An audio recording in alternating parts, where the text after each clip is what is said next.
Welcome to my podcast. In this episode, I'll share my interview with a person who has different religious beliefs from mine.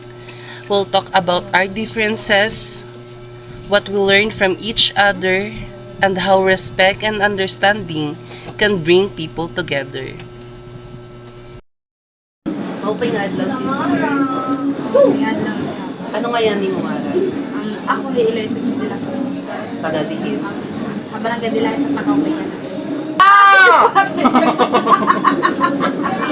Okay, ano man yung religion? Catholic Accessburg. Catholic. Ako kasi MCGA which is opposite na ito paniniwala when it comes to religions.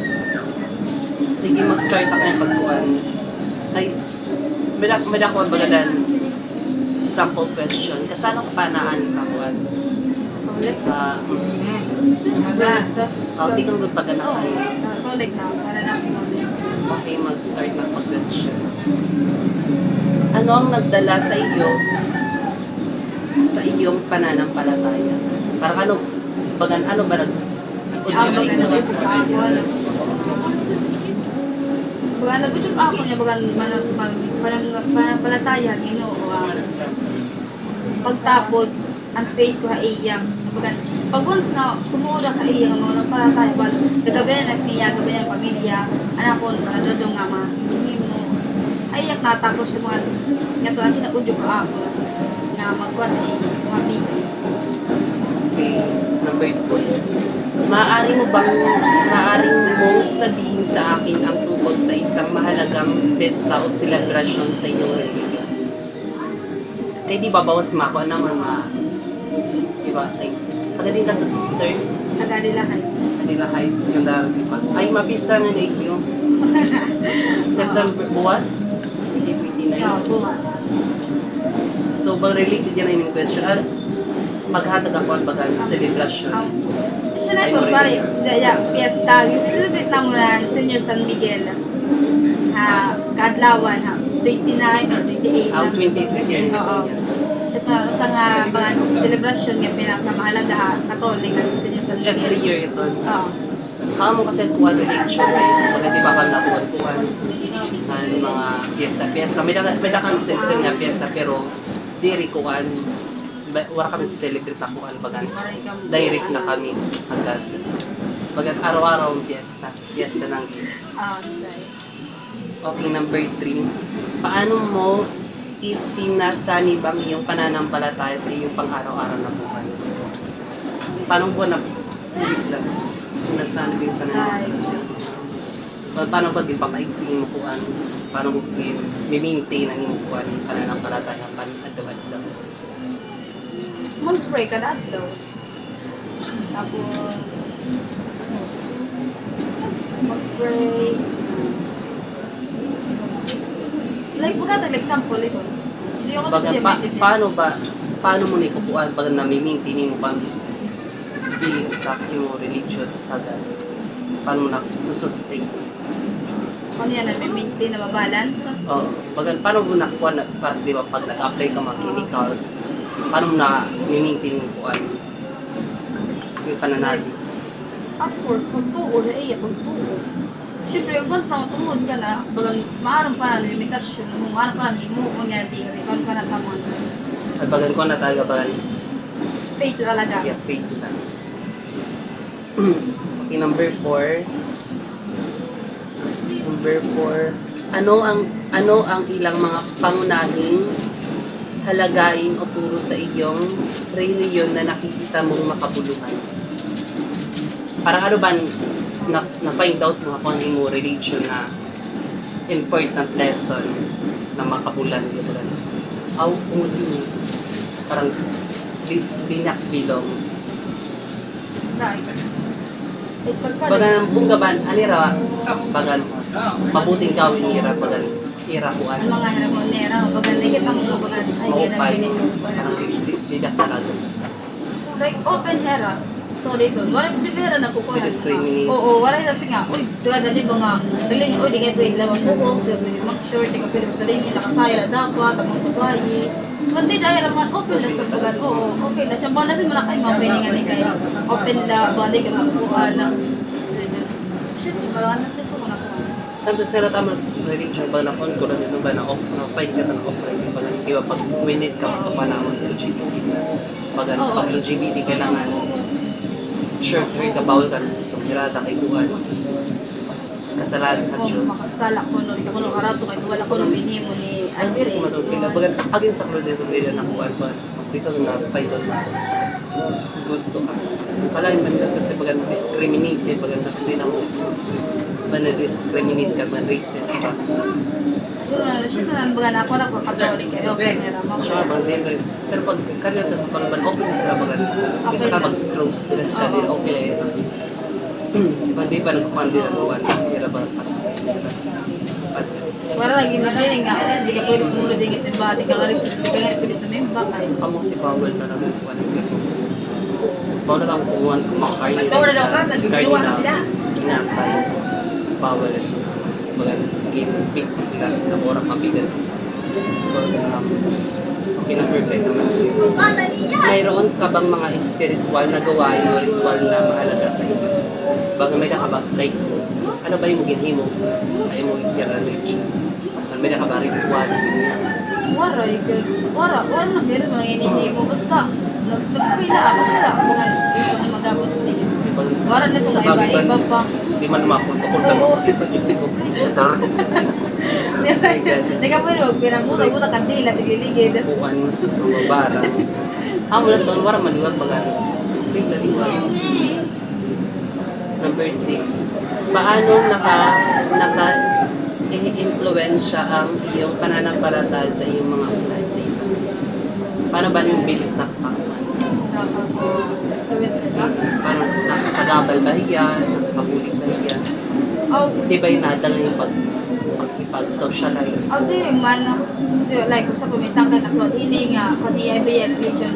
Di ko man talagin, like in, kupang ba? Ito, Discriminate. di ko pa lagin, duwagin mga. Ito, Waray, kapusad kang beliefs. Di ko Baga, pa, di ba, di ra para sa hindi mo friend bakit dire? Ano yung pag di ko pa hiragin, Kumpara. kay syempre, kay may kanya-kanya mga nakalugaring opinion, may kanya-kanya paniniwala. Para respetuhay na lang. Kasi kung baka hindi mo niya hadlang ka, syempre, respeto ko yan, respeto ko niya. Sa taada lang ang system na Oo. respeto sa bawat isa. Sa respeto. Number 7, ano ang tingin mo ay isang karaniwang maling akala ng mga tao tungkol sa iyong religion? Ano yan pag... Ano ba ira nakuha na pag mali mo religion eragin una? Ito na nga like, about sa LGBT, di ba? Kasi mga simbahan, di pwede lang buhok. Kasi nga nga, hindi nga katulik, okay lang. So, di, so, ito Bang nga, pabaya, salay, ito, no, masyan. magluwara-wara Oo, lang. so, bandi ba, di ko na, suro, dapat bala, inuwa, di ba, kasi nga, wala kong inimo, so, di ko, no. Asyad na lagi yung kuha na katolik. Mga kuha ng LGBT. But open na ka sa Katolik.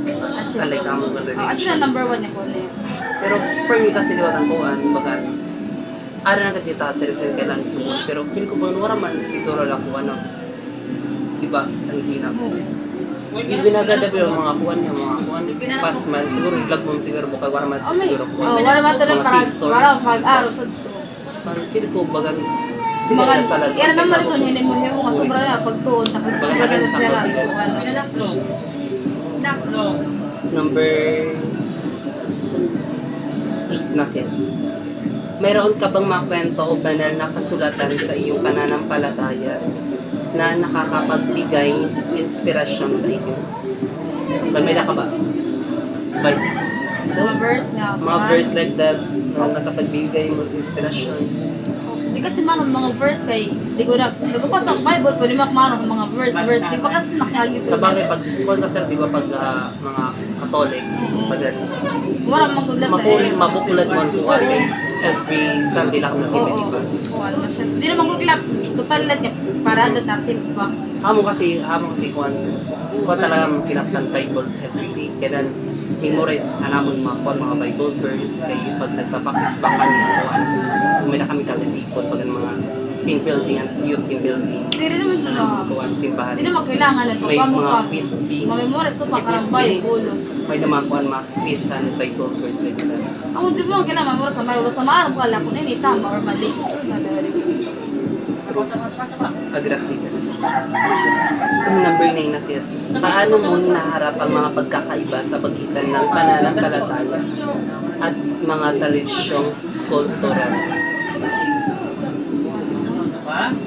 Paano mo na ginaharap ang mga kuwan, mga pagkakaibahan imo pananampalataya pagkat akong pananampalataya? Siyempre, diba, na-topic talaga nila pag ibakit kuwan. Kasi siyempre may dalag, di ba, imo itong religion, pag na-judge natin iba, pag sino mga kuwan, pag Catholic, di ba, nakabati mo nagtalitan na pagka-Catholic kuwan, baga, makasasala, di na pag-wara-wara, di na, paano mo ko naharap?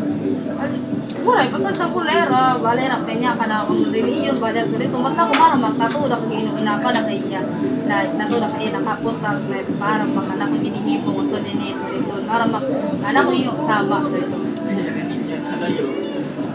Ako lang, siguro, paano ko lang suwan, amo na takin mo banded ba na mga kuwan, nira mga Sunday. Pili ko, di ba ito nakapuli para sa ato? Okay, number 10.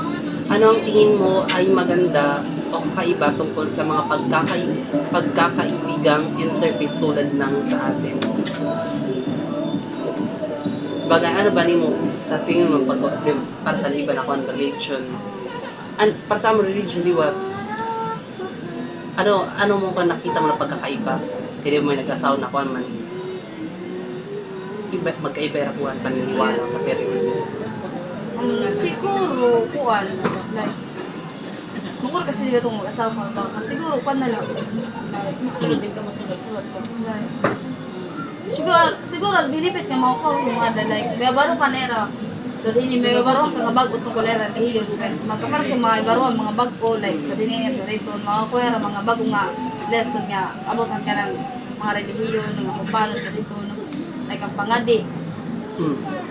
Tapos, kuwan, Banuwara ba yung kuwan bagan bandi ba na magkaka-conflict? may dagat siguro, pero bago mo siguro tumungtong nga, so ito, mara naman siguro ang kahinat na nga, ay makuro sa ito, pero pala dagat, pero so it means ito, nga pala yun, nira, kaya nira, harap mo nito, no? Siguro para na akong siguro respeto na naliwa sa aga-usap. Sa bag, pwede liwat na, wala na pakalabutay, wala na pala nira, si Raya, era, wala na nalabutay. Kung ano yung paniniwala yung respeto, kung ano ang paniniwala yung respeto. Respeto, oo. Diba? Parang- Hindi naman talaga ito yung Parang flow nira, kuha na, relationship mo. correct. Di kayo, pag sino di ba, pag panay mo religion, kasi, ay, Bawal ito, hindi rin ito. para sa akin, di ba na akong talagang kuwan karne. Kandiyak na akong karne, pag judge mo na, ay, kuwan ka Muslim, like that. Hindi na talaga na akong karne, di ba? Pag respeto na lang. Di ba? Dapat kung saan kang nalako niya kuan. Kaya simula to niya mong kawan na yung paruyas. Thank you for listening to my podcast. This interview taught me that even though our beliefs may differ, respect and understanding can unite us. I hope this episode inspired you to be more open-minded and accepting of others.